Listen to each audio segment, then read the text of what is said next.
নমস্কাৰ এই মুহূৰ্তত আহি পৰিছে ৰাজ্যখনৰ বাবে ৰাতিপুৱাৰ কেইবাটাও বিগ ব্ৰেকিং নিউজ। আজি 5 এপ্ৰিল অসমৰ লগতে ভাৰতৰ বিভিন্ন প্ৰান্তৰ পৰা ৰাতিপুৱাৰ কেইবাটাও খবৰ আহি পৰিছে। এই মুহূৰ্তত জনাই আছো এটা ব্ৰেকিং নিউজ। এবাৰ ওয়াকফ বিলৰ প্ৰতিবাদৰ মাজতেই আন এটা ডাঙৰ ঘটনা সংঘটিত হৈছে। ওয়াকফ বিলৰ প্ৰতিবাদৰ মাজতে ভাঙি পেলোৱা হৈছে এটা মন্দিৰ। মুছলমানৰ এবাৰ বৃহৎ জয়লাভ। এবাৰ আদালতত জয়ী হল মুছলমান। অথলে গল হিন্দু সমাজৰ তীব্ৰ প্ৰতিবাদ। হিন্দু সমাজৰ প্ৰতিবাদ অথলে গল। এবাৰ ওয়াকফ বিলৰ প্ৰতিবাদৰ মাজতে ভাঙি পেলোৱা হৈছে এখন মন্দিৰ। এই মুহূৰ্তত এটা ডাঙৰ খবৰ জনোৱাৰ চেষ্টা কৰিছে। 140 বছৰীয়া মন্দিৰ ভাঙি নিৰ্মাণ কৰা হৈছে মছজিদ। মালয়েছিয়াৰ কুয়ালালামপুৰত এই ঘটনা সংঘটিত হৈছে। মন্দিৰ ভাঙি আধাৰশিলা স্থাপন কৰা হল মছজিদৰ। যিটো সময়ত ওয়াকফ বিলক লৈ বিভিন্ন প্ৰান্তত দেশৰ বিভিন্ন প্ৰান্তত প্ৰতিবাদ অব্যাহত আছে আৰু তাৰ মাজতে এনে ঘটনা সংঘটিত হৈছে। পথৰা কালিওন মন্দিৰ ভাঙি সাজিছে এখন মছজিদ। মালয়েছিয়াৰ প্ৰধানমন্ত্ৰী আনোৱাৰ ইব্ৰাহিমে নিজেই স্থাপন কৰিছে আধাৰশিলা। বুলডোজাৰ লগাই ভাঙি পেলোৱা হৈছে 140 বছৰীয়া পুৰণি মছজিদ। এবাৰ মালয়েছিয়াৰ চৰকাৰৰ বিৰুদ্ধে একত্ৰিত হৈছে হিন্দু সমাজ। 23 কৰো অধিক মন্দিৰৰ প্ৰতিনিধিয়ে আহ্বান জনাইছে জৰুৰী বৈঠকৰ। মন্দিৰৰ ভূমিত চলা অভিযানক বাধা দিয়াৰ বাবে ৰণনীতি প্ৰস্তুত কৰা হৈছে আৰু মুছলমানৰ অৱশেষত বৃহৎ জয় হৈছে। আজি ৰাতিপুৱাৰ পৰৱৰ্তী ডাঙৰ খবৰ হৈছে এবাৰ কালি জুমাৰ নামাজৰ পিছতে হাজাৰ হাজাৰ মুছলমানে কৰিছে তীব্ৰ প্ৰতিবাদ। ৰাজ্যৰ চুকে কোণে আৰম্ভ হৈছে হাহাকাৰ। জুমাৰ নামাজৰ পিছতে তীব্ৰ প্ৰতিবাদত কঁপিছে ৰাজ্য। এই মুহূৰ্তত এটা ব্ৰেকিং নিউজ। নামাজৰ পাছতেই মুখত কলা কাপোৰ বান্ধি শক্তি দেখুৱাইছে মুছলমানে। এবাৰ ওয়াকফৰ বিৰুদ্ধে মুছলমানৰ প্ৰতিবাদত কঁপিছে সমগ্ৰ ৰাজ্যৰ ৰাজপথ। ওলাই আহিছে হাজাৰ হাজাৰ সংখ্যালঘু। নিজৰ অধিকাৰ সাব্যস্ত কৰিবৰ বাবে এইদৰে ওলাই অহা পৰিলক্ষিত হৈছে। হাজাৰ হাজাৰ সংখ্যালঘু ফালি পেলাইছে ওয়াকফ সংশোধনী বিধেয়ক, জ্বলাই দিছে বিল। 9 এপ্ৰিলত ৰাজ্যজুৰি আন্দোলনৰ ঘোষণা কৰা হৈছে। দিছপুৰ কঁপাব সংখ্যালঘু সংগঠন আমছুৱে কঁপাব। এইবাৰ লাখ লাখ মুছলমানক ওলাই আহিবলৈ আহ্বান জনোৱা হৈছে। উচ্চতম ন্যায়ালয়ৰ দ্বাৰস্থ হোৱাৰ হুংকাৰ সংখ্যালঘুৰ। ৰাজ্যজুৰি আৰম্ভ ওয়াকফ বিলৰ বিৰুদ্ধে মুছলমানৰ প্ৰতিবাদ। আন এটা ব্ৰেকিং নিউজ হৈছে এবাৰ নগাঁৱত 15জনীয়া দুৰ্বৃত্তৰ আক্ৰমণ এখন চিকিৎসালয়ত। তাৰ পিছতে এইদৰে উত্তপ্ত পৰিস্থিতিৰ সূচনা হৈছে। 15জনীয়া দুৰ্বৃত্তৰ দলে ভাঙি লণ্ডভণ্ড কৰিছে এখন চিকিৎসালয়ত। তাৰ পিছতেই চিকিৎসালয়খনত এক অভাৱনীয় পৰিস্থিতিৰ সূচনা হৈছে। দৃশ্য চাওক। এইদৰে চিকিৎসক নাৰ্ছক আক্ৰমণৰ লক্ষ্য কৰি লৈছে দুৰ্বৃত্তৰ দলে। ভয়ংকৰ কাণ্ড কৰাৰ লগতেই চিকিৎসালয়ৰ গুৰুত্বপূৰ্ণ নথিপত্ৰৰ লগতে আচবাব ভাঙি লণ্ডভণ্ড কৰিছে। ভয়ংকৰ কাণ্ড কৰাৰ লগতে চিকিৎসালয়ৰ গুৰুত্বপূৰ্ণ আচবাব ভাঙি পেলাইছে এবাৰ দুৰ্বৃত্তৰ দলে। নগাঁৱৰ লাহৰীঘাটত এই চাঞ্চল্যকৰ ঘটনা সংঘটিত হৈছে। ঘটনা সন্দৰ্ভত লাহৰীঘাট থানাত এজাহাৰ দাখিল কৰিছে চিকিৎসালয় কৰ্তৃপক্ষই। আজি ৰাতিপুৱাৰ পৰৱৰ্তী আন এটা ব্ৰেকিং নিউজ হৈছে পুনৰ 8.7 প্ৰাবল্যৰ ভূমিকম্পই কঁপিব অসম। মহাপ্ৰলয়ৰ আগজাননী দিছে এবাৰ ভূমিকম্পত কঁপিব এবাৰ উত্তৰ ভাৰত। ভূমিকম্পত কঁপিল উত্তৰ ভাৰত। এই মুহূৰ্তত এটা ডাঙৰ খবৰ জনোৱাৰ চেষ্টা কৰিছো। এবাৰ দেশত মহাপ্ৰলয়ৰ ভয়ংকৰ আগজাননী দিয়া হৈছে। পুনৰ ভূমিকম্পত কঁপি উঠিছে উত্তৰ ভাৰত। নেপালত হোৱা 5 প্ৰাবল্যৰ ভূমিকম্পই কঁপাই গৈছে সমগ্ৰ দেশ। নতুন দিল্লীৰ লগতে কেইবাখনো ৰাজ্যত হাহাকাৰ পৰিস্থিতিৰ সূচনা হৈছে। ম্যানমাৰৰ ভূমিকম্পৰ পাছতে হঠাৎ সলনি হৈ পৰিছে প্ৰকৃতি। প্ৰতি মুহূৰ্ততে কঁপিবলৈ লৈছে ভূমণ্ডল। এই মুহূৰ্তত এটা ব্ৰেকিং নিউজ জনোৱাৰ চেষ্টা কৰিছো। অসমতো ভয়ংকৰ ভূমিকম্পৰ আগজাননী দিছে ভূতত্ত্ববিদে। 8.7 প্ৰাবল্যৰ ভূমিকম্প আহিব পাৰে যিকোনো মুহূৰ্ততে। বিশেষকৈ উজনি অসমতে বিৰূপ প্ৰভাৱ পেলাব পাৰে এই বৰ ভূমিকম্পে। সময় থাকোঁতেই সকলোকে সতৰ্ক হোৱাৰ আহ্বান জনাইছে ভূতত্ত্ববিদে। দেশত মহাপ্ৰলয়ৰ ভয়ংকৰ আগজাননী দিছে এইবাৰ ভূতত্ত্ববিদে। ৰাতিপুৱাৰ পৰৱৰ্তী ডাঙৰ খবৰ হৈছে কথামতে এইবাৰ চৰকাৰৰ কাম ভাঙি পেলোৱা হৈছে ইখনৰ পিছত সিখনকৈ মাদ্ৰাছা।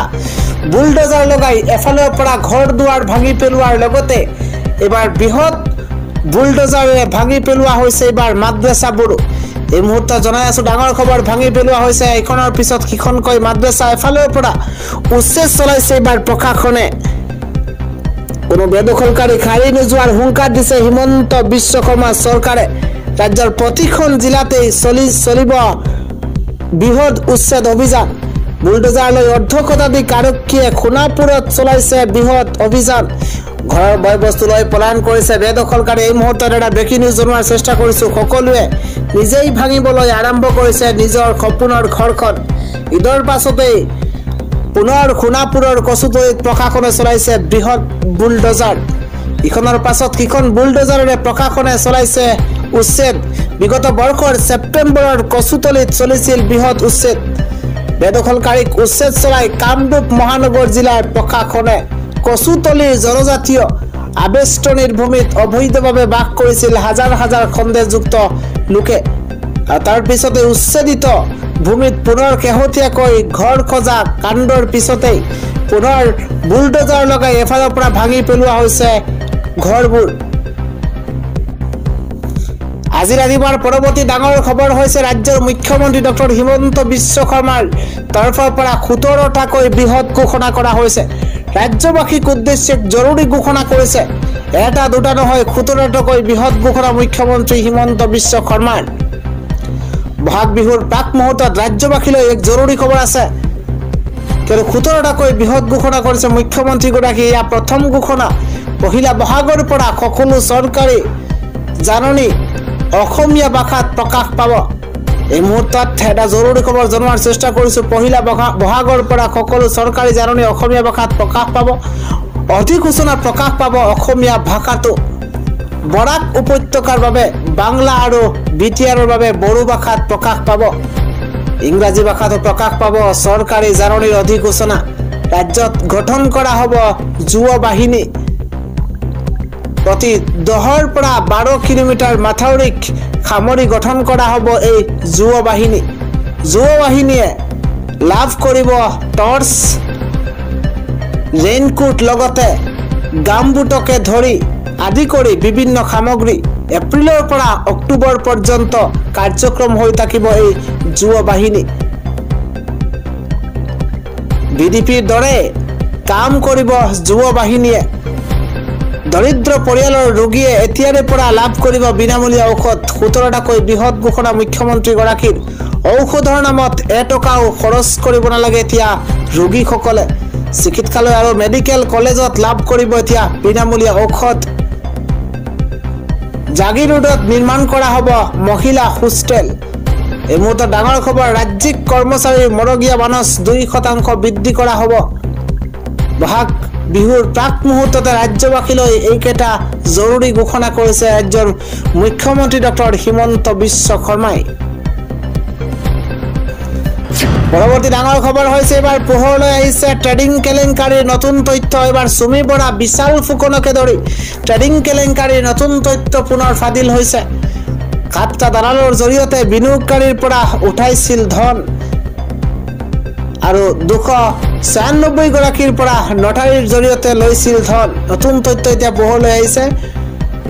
পাৰ্চেলিয়াত কৰ্মৰত অম্লান বৰাৰ দৰমহা আছিল 50,000 টকা আৰু পাৰ্চেলিয়াত বিনিয়োগকাৰীৰ সংখ্যা আছিল 1600। পাৰ্চেলিয়াত সৰ্বমুঠ 60 কোটি টকা বিনিয়োগ হৈছিল আৰু বিনিয়োগকাৰীসকল আছিল ডিব্ৰুগড়, তিনিচুকীয়া, ছত্তীশগড়, গুৱাহাটী, উৰিষ্যা আৰু অৰুণাচলৰ। ডিব্ৰুগড় পৌৰ উপ পৌৰপতি উজ্জ্বল ফুকনৰো আছিল বিনিয়োগ। দীপাংকৰ বৰ্মনৰ ডিবি ষ্টকত বিনিয়োগ হৈছিল 400 কোটি টকা। 2021 পৰা 2024 চনলৈ বিনিয়োগ হৈছিল এই ধনৰাশি। পোহৰলৈ আহিছে ট্ৰেডিং কেলেংকাৰীৰ এক নতুন তথ্য। আজিৰ পৰৱৰ্তী আন এটা ব্ৰেকিং নিউজ হৈছে বন্ধ হ'ব পাৰে বিনামূলীয়া ৰেচন। এবাৰ শীঘ্ৰেই আপুনি ৰেচন কাৰ্ডৰ বাবে EKYC বাধ্যতামূলক কৰক।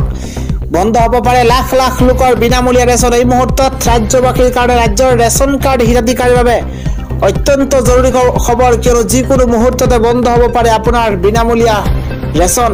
দেশৰ কোটি কোটি ৰেচন কাৰ্ডৰ হিতাধিকাৰীৰ অত্যন্ত জৰুৰী নিৰ্দেশনা এইবাৰ কেন্দ্ৰীয় চৰকাৰৰ। EKYC নকৰিলেই বন্ধ হ'ব পাৰে আপোনাৰ বিনামূলীয়া ৰেচন। ৰেচন কাৰ্ডৰ EKYC সম্পন্ন নকৰিলেই বঞ্চিত হ'ব বিনামূলীয়া ৰেচনৰ পৰা। ৰেচন কাৰ্ডৰ EKYC সম্পন্ন নকৰিলেই বঞ্চিত হ'ব বিনামূলীয়া ৰেচনৰ পৰা। ৰেচন কাৰ্ডৰ EKYCটো আপোনাৰ বাবে অতিকৈ বাধ্যতামূলক। ঘৰতে বহি বহি কৰিব পাৰিব আপোনাৰ EKYC প্ৰথমে ডাউনলোড কৰক মেৰা EKYC, এটা বিশেষ এপ, আৰু তাৰ জৰিয়তে আপুনি মেৰা EKYC এপত গৈ প্ৰথমে আপোনাৰ ৰাজ্যৰ নাম নিৰ্বাচন কৰক আৰু ইয়াৰ পিছতে EKYC ফৰ ৰেচন কাৰ্ডত এই অপশ্যনত আপুনি ক্লিক কৰক আৰু ইয়াৰ পিছতে ৰেচন কাৰ্ড নম্বৰ আৰু আধাৰ নম্বৰ অন্তৰ্ভুক্ত কৰক। আৰু পৰৱৰ্তী পৰ্যায়ত আপুনি পৰীক্ষণৰ বাবে আধাৰ লিংক কৰা মোবাইল ফোনটোত এই বিশেষ নম্বৰত এটা OTP আহিব আৰু OTP অহাৰ পাছতেই আপোনাৰ সকলো পৰিচয় এড কৰিব লাগিব ৱেবছাইটত।